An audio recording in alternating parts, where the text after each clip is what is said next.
during his presentation. Okay, so after watching the movie The Return, this, I started to look at the relationships between the two boys, and there was a scene from the movie where they're chasing each other, and that scene had a lot of action in it. It had a lot of energy, and so I started to look at how they shot the scene. It's like about 2 or 3 minutes long, and so they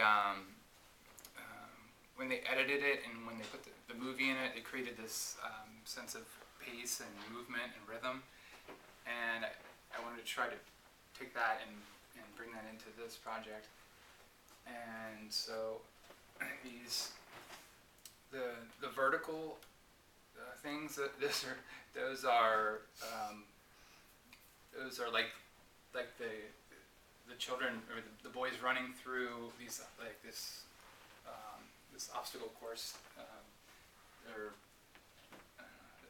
I also kind of see the camera movement, the editing, and the main characters, the two boys. I can kind of see that as they're all kind of linked, and that's this creating this energy, this movement, and so the pace. What I wanted to try to do is recreate that with this pace as these things move upward. They're moving through layers of images and different experiences. So if you notice at the bottom, these are darker, and then at the top, and also they're more horizontal than up here. And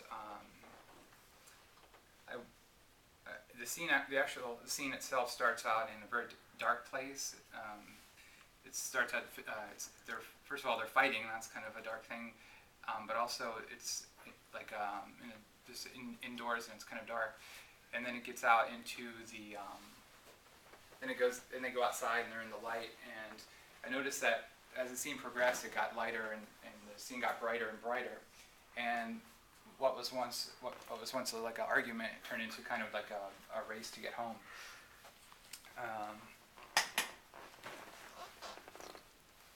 And so.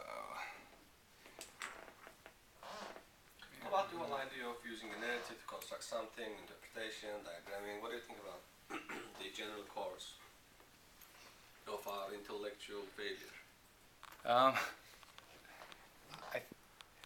I think that a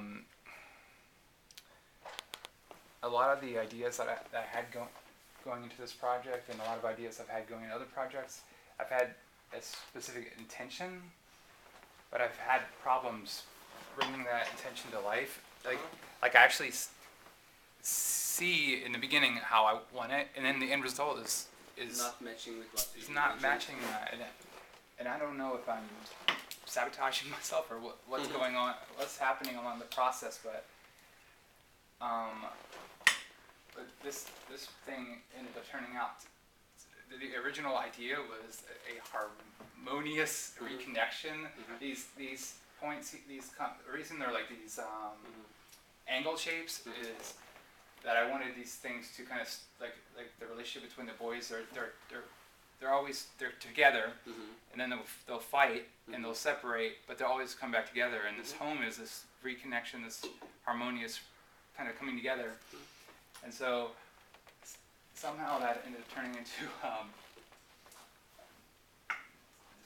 something that I didn't intend to.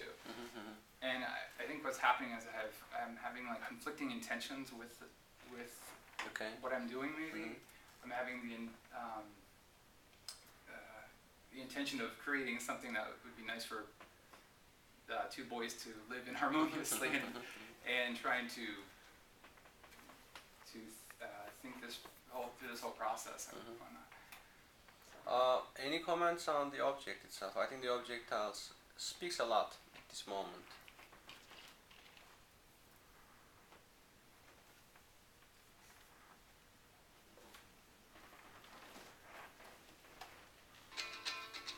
Don't touch. what's interesting is that he says like he wants harmony, but then this is very based off the film that doesn't have harmony, and it's representing the film well. So maybe that's why you struggled creating harmony out of what you were using. Yeah, that's exactly what I felt. I felt like this movie, even though I liked it on one side of me, part of me liked it. I thought it was a great movie or film, and then on the other side, it was painful for me to watch. And at some point, I decided that I wish I could unwatch it, if that makes any sense. Just because it's I don't know. It's bleak. Yeah, it was. It's bleak. So maybe this it's is a very well crafted movie, but it's not a happy movie. The strange thing about this is I think there's high success here at this level. This piece, that piece, this piece, that piece. They are in some harmony. Even if there is dissonance between them, they create something really interesting spatially. There is flow, there is some kind of resonance between them, which is not a happy togetherness, but a tense togetherness, right? But there's some sense of togetherness, systemic togetherness here at this part. Seems kind of subtle. It's subtle, yes, subtle, but there is really highly, and highly energetic space here, flow. It sort of, gets lost a little bit here, maybe because of the dimensions of the pieces, maybe the way they are, standing in relation to each other. If you could see what's valuable here and get rid of the top, that would be a really interesting piece. Another thing can help you is that the scale. You're probably losing some sense of scale, and in the sequence of images you mentioned, the scene from the movie, it's so layered. There's a multiplicity of scales, there's a multiplicity of times, there's a multiplicity of physical energies, right? I think that intensity, if you could bring that intensity without losing what's valuable here in terms of spatiality, I think you would be on the very right track.